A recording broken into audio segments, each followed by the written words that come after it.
They said they time out. Riding music, you hear me? And what was your complaint about No Jumper? You said, and you go first. I got a complaint? Well, you kind of made it sound like you were gonna. Much All right, much tell me what I be said. yeah.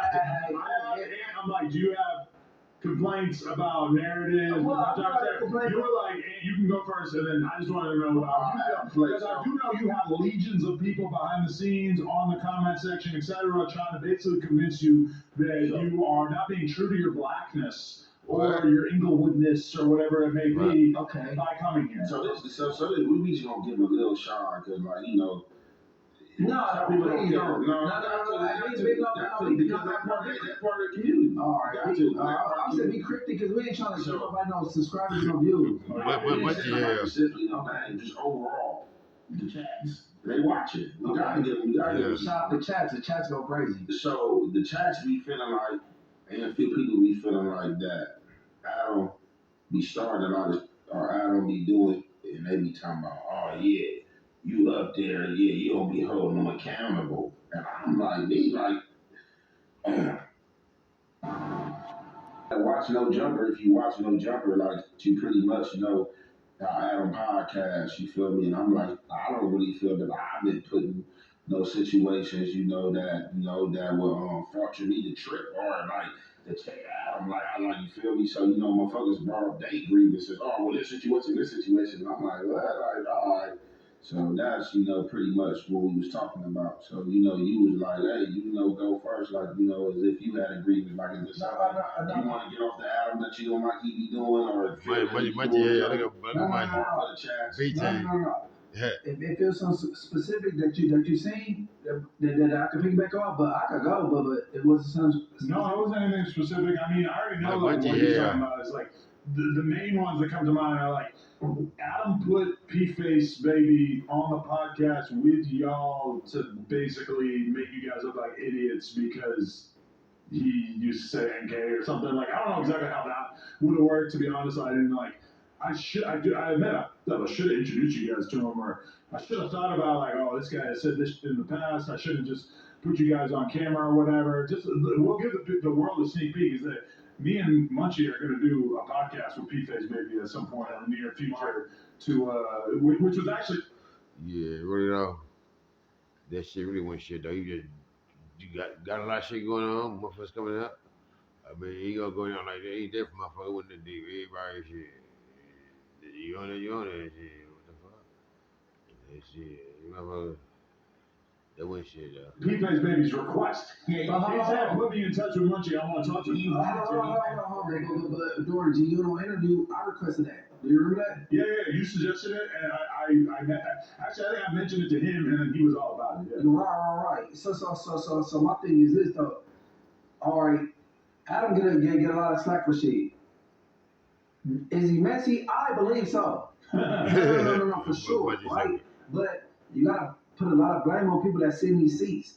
Yeah. Especially if you're gang members. If you can't sit in the seat and then answer questions correctly in the appropriate way, who's to say you can't go to jail and then answer to the police the right way? That's what I'm saying. You know what it is? It's like when you're everything gets blamed on you. There's an earthquake. You didn't make the earthquake happen, but eventually you will be held accountable because, let's say there's some lady who was supposed to be in charge of earthquakes and she sucks. No, it ain't a president thing, bro. You put her in place, so it's ultimately your fault. Which is why I take the blame. And at this point, I'm just gonna check it out and go. But I think it's like the things that for extra streamed at 6 or 7 hours. I wasn't even there. I still gotta take the blame for it. It's like I'm just used to this at this point, and especially because there are so many people on this podcast. Not you guys. You guys are actually like rare examples of people who don't do this. So I'll even throw you in there. But there's so many people on this podcast who are, they don't know what the going on. So they basically, it's like it's super easy for them to say like, oh yeah, Adam made that happen. Adam is the reason why that happened. But ultimately, once you're in the situation, yes, maybe I put certain people in a room and there could be tension or whatever. There's a lot. But think about how much of that I don't do. Well, Munchie B said, Munchie B, yeah, he on here though. He was like, shit. If you get to blame the motherfucker, you put it in the seats, you hear me? I mean, shit, Adam didn't bring the motherfucker in shit ain't shit. Everybody from Cali, they do what they do. I mean, they know what's going on. I mean, shit, y'all would come there. White dude, he politics different. Y'all politics different. Munchie said, "Yep, shit. What the fuck? I mean, shit. I ain't did shit. Y'all do that. That's what we. Shit. This shit. Right. Well, how much we've never had ops on the podcast who weren't already pre-decided that they were going to get along. If you work here long enough, you're going to start hearing all kinds of crazy narratives from fans and that's what I'm saying. Motherfuckers cross some motherfuckers who don't supposed to be in the room with each other. Like, hey, come up here, you know what I'm saying? And they ain't got to put no flyer or nothing. You come up here like I said. That's what I just be saying. But like I said, it ain't for me to think for others. Like, you know, definitely when you the one in a moment living it and know what's going on, because you got a lot of feel like it's going up here as a play. And I'll be like, well, I ain't even been involved in no plays, so I don't know. But I get it, and from the outside looking at it, so much of this, it's like you can't write this in the script. It seemed like it is a play. You know what I mean? So many of the things that randomly occur, like I'm watching it unfold in real time before my very eyes on the podcast, sitting here with everybody, like, wow, I can't believe this moment is actually happening. The biggest thing I always get brought back to, every time something crazy happens, like this is what went. Yeah, but shit, really though, the shit, what make it seem like a play type shit be like because motherfuckers be up there popping and shit. You hear me? Then the motherfuckers come through, they do what they do. Shit, the internet ain't shit though. Motherfuckers expect motherfuckers to crash out. But motherfuckers certain levels. I mean, motherfuckers know what's going on. You represent popular shit. I mean, shit, disrespectful shit, disrespectful. I mean, shit, it's all about shit. What the fuck? Come on, man. In my head when I saw that suspect had pulled a knife on Brandon, or like how I know when I stepped back, it was like holy.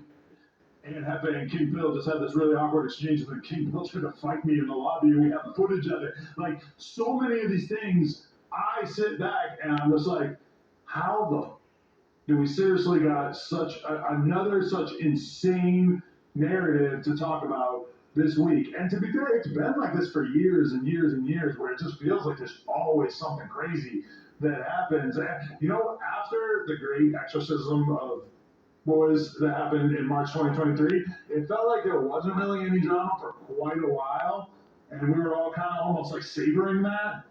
And then it really came back with a vengeance. Well, I mean, people would still don't believe that crashed into the side of the building. What they got to do with the he talking about? Because that's you. That's a fair point. I mean, What did he tell this one? I think it's a screen. Well, I think you did. Yeah. So everybody know you crashed into the building? Yeah. I never heard of that. Have you heard of that, Hefe? Mm-mm. See? Who know that? I don't know reality check. You're more invested in that narrative than anyone else. Yeah, that's what I only been on shit for a year. You guys are around there now. I thought this was like kind of the thing. No, that's funny. You on shorts, nigga. Munchie. You got me on shorts, bro. Damn. Me, there's like hella clips. So you talking about bitch card? She mad? Nah, So ain't no story in it. Yo, I don't think you don't go to Reddit, right? Nah, I don't know. You don't go to Reddit? Nah, somebody said something. You do? Yeah. You're the Reddit guy. No, that's cool. I feel like if you didn't go to Reddit, you would have seen this. But see, I'll be ready for Reddit what everybody else is ready for. I'll be on other shit. Oh, you be jerking it off. You looking at What?